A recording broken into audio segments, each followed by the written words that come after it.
آج ہم بات کریں گے اس شخصیت کے بارے میں جسے جس ملک میں موت کی سزا سنائی گئی اس نے آگے چل کر اسی ملک پر حکومت کی۔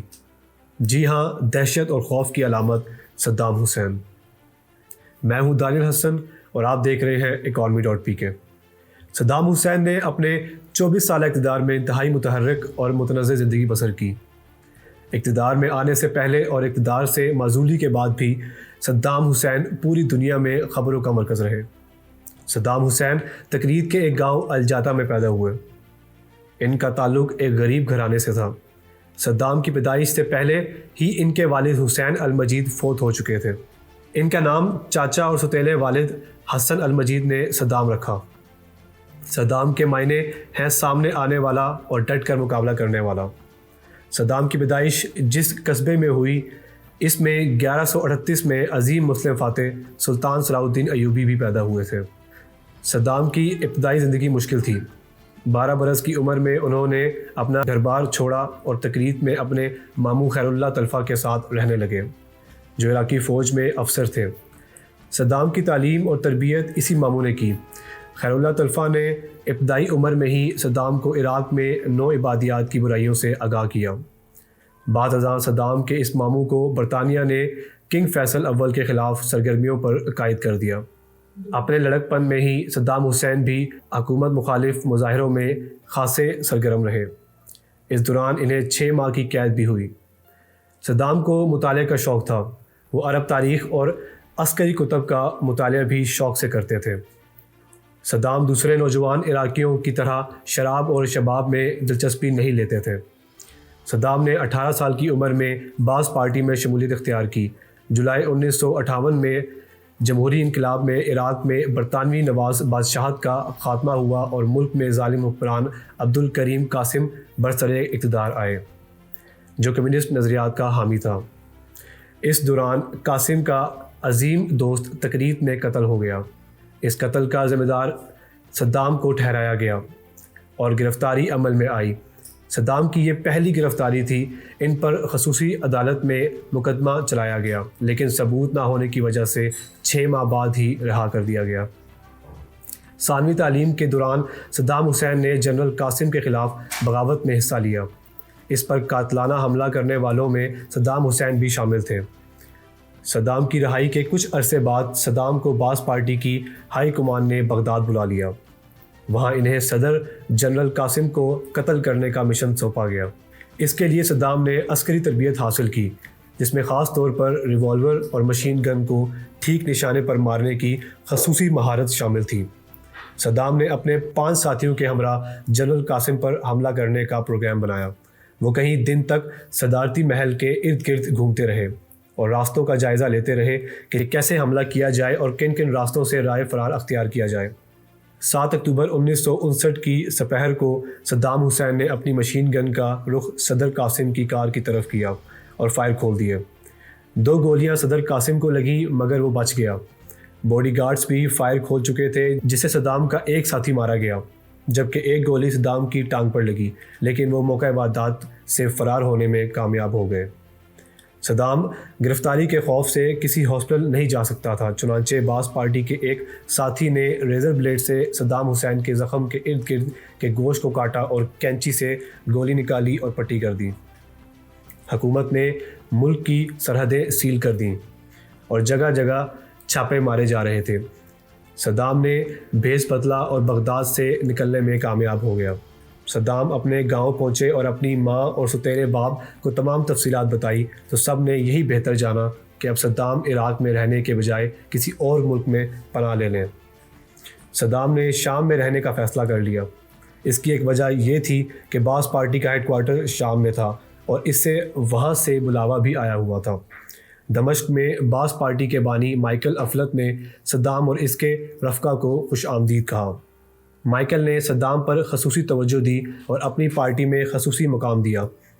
پارٹی کے فیصلے کے مطابق صدام کی ادھوری تعلیم پوری کرنے کے لیے انہیں مصر بھیج دیا گیا، جہاں صدام نے قانون کی تعلیم حاصل کی۔ قاہرہ میں صدام کی ملاقات جمال عبد الناصر سے ہوئی۔ ناصر بھی قاسم کی حکومت کے خلاف تھے۔ یہاں سے امریکی CIA نے صدام سے راستہ استوار کیا۔ قاہرہ میں قیام کے دوران صدام باقاعدگی سے امریکی سفارت خانے جاتے رہے اور CIA سے عراق کی صورتحال کے بارے میں رہنمائی حاصل کرتے رہے۔ 1960 کو صدام جب مصر میں تھے، انہیں عراق میں موت کی سزا سنائی گئی۔ مصر میں صدام نے قاہرہ یونیورسٹی میں باس پارٹی کو منظم کیا۔ فروری 1963 میں جب جنرل عبد الرحمن قاسم کا تختہ الٹا کر اسے قتل کر دیا گیا تو باس پارٹی کے اس کامیاب انقلاب کے بعد صدام بغداد واپس آ گئے۔ 1963 کے اب آخر میں انہیں باس پارٹی کی اعلیٰ کمان کا رکن منتخب کر لیا گیا۔ 4 ستمبر 1964 کو باس پارٹی کے ارکان کی گرفتاری کی زبردست مہم شروع ہو گئی، جس میں انہیں حکومت کے خلاف بغاوت کے الزام میں گرفتار کر لیا گیا۔ حراست کے دوران ہی صدام حسین نے قانون کی تعلیم کے پہلے سال میں کامیابی حاصل کی اور 1965 میں قید کے دوران ہی انہیں باس پارٹی کے نیشنل لیڈرشپ کا رکن منتخب کر لیا گیا۔ 1966 میں رہائی کے بعد وہ پارٹی کے مرکزی قیادت میں شامل ہو گئے۔ 17 جولائی 1968 کو اپنے ساتھیوں کے ہمراہ ٹینک پر سوار ہو کر صدارتی محل میں داخل ہوئے اور اس کا محاصرہ کر لیا۔ انہوں نے جنرل عبد الرحمن کا تختہ الٹا دیا اور یوں باس پارٹی کا سربراہ میجر جنرل احمد حسن البکر کی حکومت قائم ہوئی۔ صرف 2 ماہ بعد فوج کے قدامت پسند عناصر نے بغاوت کی۔ اس بغاوت کو بھی صدام حسین نے کچلا۔ اس کے بعد البکر اور صدام نے وسیع پیمانے پر تطہیر کا کام شروع کر دیا۔ 70 کی دہائی کے وسط میں احمد حسن البکر بیماری کے باعث سیاست سے کنارہ کشی اختیار کرنے لگے اور انہوں نے اقتدار صدام حسین کو منتقل کر دیا۔ 16 جولائی 1979 کو صدر حسن البکر نے استعفیٰ دے دیا اور یوں صدام حسین عراق باس پارٹی کے علاقائی سیکرٹری جنرل، انقلابی کمان کونسل کے چیئرمین اور جمہوریہ عراق کے صدر بن گئے۔ 17 جولائی 1979 کو فیلڈ مارشل کے عہدے پر ترقی دے دی گئی۔ 22 مارچ 1980 کو صدام نے ایران پر حملہ کر دیا۔ یہ 8 سالہ جنگ 20 اگست 1988 کو بند ہوئی، جس میں 2.5 لاکھ سے زائد عراقی مارے گئے۔ 2 اگست 1990 کو صدام نے کویت کو اپنا حصہ قرار دیتے ہوئے اس پر قبضہ کر لیا۔ 17 جنوری 1991 کو امریکہ کی قیادت میں عراق کے خلاف آپریشن ڈیزرٹ سٹارم کے نام سے کویت کو آزاد کروانے کے لیے فوجی کارروائی کا آغاز ہوا اور اس جنگ میں صدام کو شکست کا سامنا کرنا پڑا اور 27 فروری کو کویت صدام کے قبضے سے آزاد ہوا۔ صدام نے جنگ بندی کی تمام شرائط مان لی۔